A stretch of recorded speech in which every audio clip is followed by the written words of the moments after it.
سلام به همه دوستان و همراهان عزیزم. امیدوارم حال دلتون خوش باشه و بدونید برای بهترین بودن فقط کافیه بهترین و بیشترین تلاشتون رو انجام بدید. اینطوری به بهترین نسخه از خودتون تبدیل خواهید شد. با هم آماده میشیم برای گرفتن فال امروز. هر نیتی که در ذهنتون دارید، نیت کاری، احساسی، خرید و فروش، هر نیتی که دارید انجام بدید.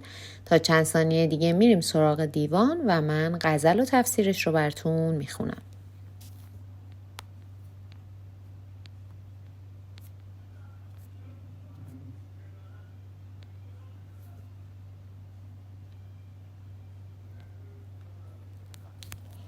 خب دوستان، اگر نیت هاتون رو انجام دادیم با هم ببینیم حافظ امروز چه توصیه‌ای برای ما دارن. زلف آشفته و خی کرده و خندان لب و مست، پیرهن چاک و غزل خوان و صراحی در دست، نرگسش عربده جوی و لبش افسوس کنان، نیمه شب دوش به بالین من آمد بنشست. سر فراگوش من آورد با آواز حزین، گفت ای عاشق دیرینه من خوابت هست؟ عاشقی را که چنین باده شبگیر دهند، کافر عشق بود گر نشود باده پرست. برو ای زاهد و بر درد کشان خورده مگیر، که ندادند جز این تحفه به ما روز الست. آنچه او ریخت به پیمانه ما نوشیدیم، اگر از خمر بهشت است وگر باده مست. خنده جام می و زلف گرهگیر نگار، ای بسا توبه که چون توبه حافظ بشکست.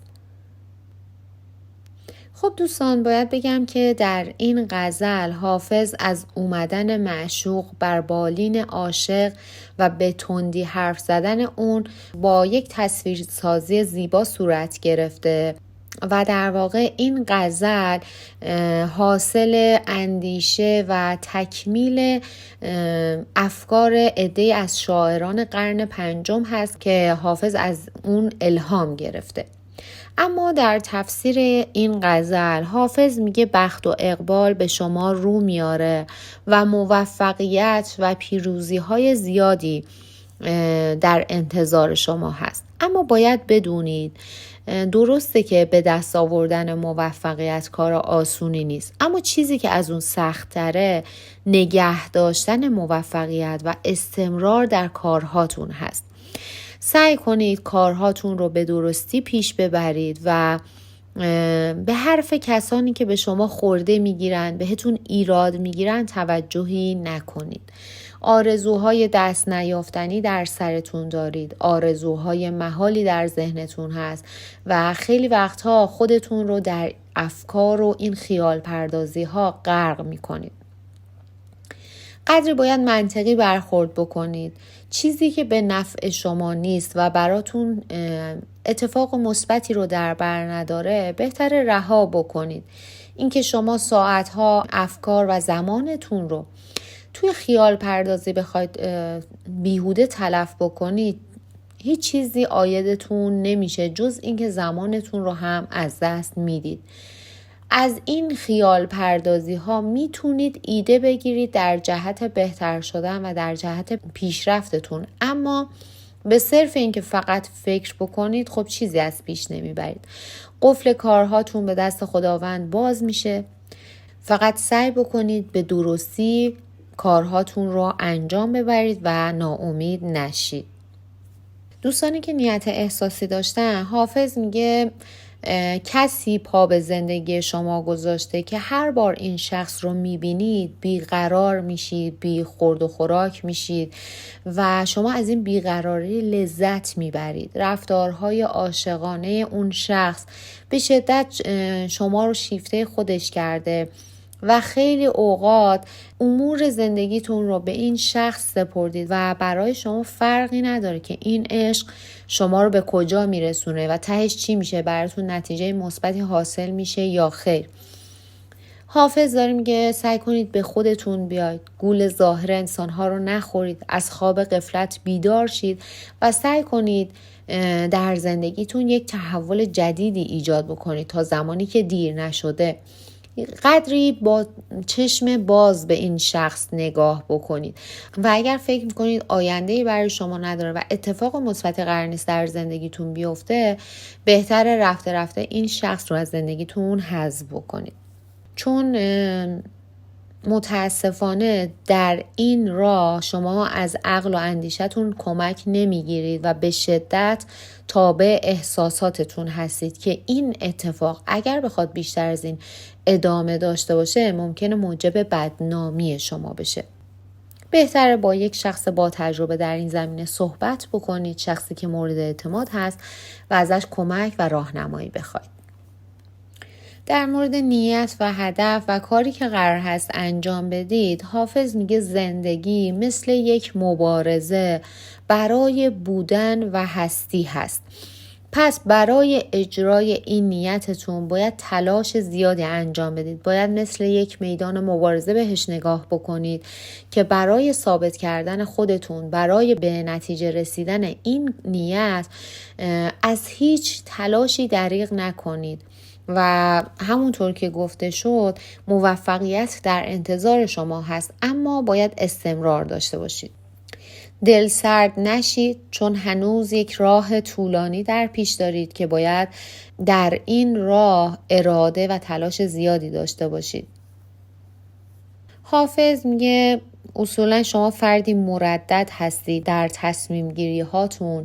نمیتونید یک تصمیم قاطع برای خودتون اتخاذ بکنید و این باعث میشه که موفقیت های شما و پیشرفتتون به تأخیر بیفته. بین انتخاب هاتون نمیتونید انتخاب درستی انجام بدید و همش در شک و تردید هستید. دوستان، حافظ میگه خبرهای خوشی دریافت خواهید کرد که این خبرها زندگی شما رو تغییر میده.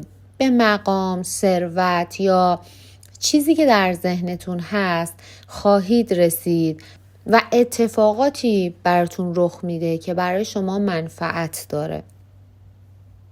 دوستان، کسی رو از خودتون رنجیده خاطر کردید که حافظ داره بهتون توصیه میکنه مجددا در صدد دلجویی از این شخص باشید، با مهر و محبت باهاش ارتباط برقرار کنید و در صدد جبران گذشته و اتفاقاتی که بین شما افتاده باشید و سعی کنید راه و رسم رفاقت رو در این مورد ادا بکنید.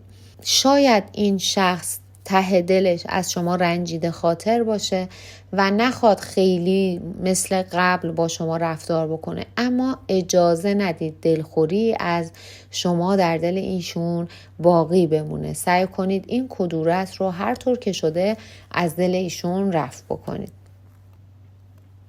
دوستان، حافظ میگه افراد موفق همیشه زمانی که دیگران به عنوان یک شخص موفق ازش صحبت میکنن خودش میدونه که هنوز خیلی چیزها رو باید یاد بگیره و خیلی از تجارب رو باید کسب بکنه. اما افراد ضعیف افرادی هستن که میخواد دیگران به عنوان یک فرد موفق ازشون یاد بکنن و به دنبال این نیست که تجارب زیادی کسب بکنه، اطلاعات زیادی کسب بکنه و در خیلی از زمینه‌ها متاسفانه علی‌رغم اینکه اطلاعات کافی نداره اما خیلی اظهار نظر میکنه و دوست داره نظراتش رو به بقیه تحمیل بکنه. سعی بکنید در زندگیتون از این اخلاق دوری بکنید و حتی اگر در زمینه تخصص دارید سعی بکنید اطلاعاتتون رو دائما بروز بکنید. فکر نکنید شما خب در یک زمینه تخصص دارید و اطلاعاتتون کافی هست دیگه نیازی به مطالعه ندارید، نیازی ندارید که اطلاعاتتون رو بیشتر بکنید. اطلاعات شما هم باید با پیشرفت روز به روز بشه و در واقع از دانش جهان عقب نمونید. در آخر هم دوستانی که نیت خرید و فروش داشتن باید بگم هر دو براتون سودآوره و دوستانی که نیت ازدواج و طلاق داشتن باید بگم برای ازدواج یک راه طولانی در پیش دارید و طلاق هم در حال حاضر براتون اتفاق نمیفته. دوستانی هم که نیت تحصیلی داشتن، حافظ میگه موفقیت برای شما پیش خواهد آمد، اما شما خودتون دارید کوتاهی میکنید. کار امروز رو به فردا میندازید که این شایسته شما نیست و توی درس خوندنتون، توی راه تحصیلتون کمی سستی دارید. این سستی رو از راه بردارید، بدونید که موفقیت از آن شما خواهد بود. دوستان عزیزم، با توجه به اینکه اول هفته هست، دوست داشتم یک شکرگزاری دست جمعی داشته باشیم. انشالله که هفتمون رو به خوبی شروع بکنیم و خداوند همراه ما باشه و به ما کمک بکنه. شما هم اگر دوست داشتید خوشحال میشم در این شکرگزاری با من همراه باشید که انرژی های خوبتون رو به هم منتقل بکنید و این انرژی ها به زندگی خودتون هم برخواهد گشت. خدایا ازت میخوام دری رو به روم باز بکنی که جبران تمام درهای بسته زندگیم باشه. خدایا ایمان دارم زندگیمو زیباتر و احساسم رو عالی‌تر می‌کنی تا هر لحظه در کمال خوشبختی شکرگزار تو باشم. خدای مهربونم، میدونم که هر لحظه منو در مسیری قرار میدی که انتهاش ثروت بی پایانه. خدای من، توی این لحظه برای همه موفقیت و شادی آرزو می کنم و امیدوارم همه به آرزوی قلبیشون برسن. پروردگار زیبای من، امروز نور رحمتت رو بیشتر از قبل به سمتم بتابون و من رو در آغوش بگیر تا زندگیم بیشتر غرق برکت و سلامتی بشه. خدایا شکرت که همه چیز به نفع من اتفاق میفته. دوستان عزیزم، ازتون ممنونم که امروز هم وقتتون رو در اختیار من گذاشتید و با من همراه بودید. همونطور که همیشه بهتون گفتم، یکی از لذت بخشترین کارهایی که من بین کارهای روزمرم انجام میدم اینه که ببینم ویدیوها چند تا ویو خورده، چند نفر به جمع ما اضافه شدن و بهترین قسمت این بخش برای من خوندن کامنت های پرمهر و محبت شما عزیزان هست که این انگیزه و این انرژی رو در من ایجاد میکنه که من فارغ از تمام مشغله ها، دغدغه ها و مسئولیت هایی که دارم، چه در محیط کارم و چه در منزل، اما دوست داشته باشم ادامه این راه و ادامه این مسیر پرفراز و نشیب رو با شما و در کنار شما عزیزان طی بکنم. خیلیاتون به من محبت دارید، به من لطف دارید، با من در ارتباط هستید، در تلگرام با من صحبت میکنید، درد و دل میکنید. از مسائل و مشکلات خیلیاتون مطلع هستم. همینجا از خداوند بزرگ میخوام گره از مشکل همه شما عزیزان باز بکنه. از شما هم میخوام برای همه دوستان دعا بکنید. ازتون ممنونم و به خدا میسپارمتون.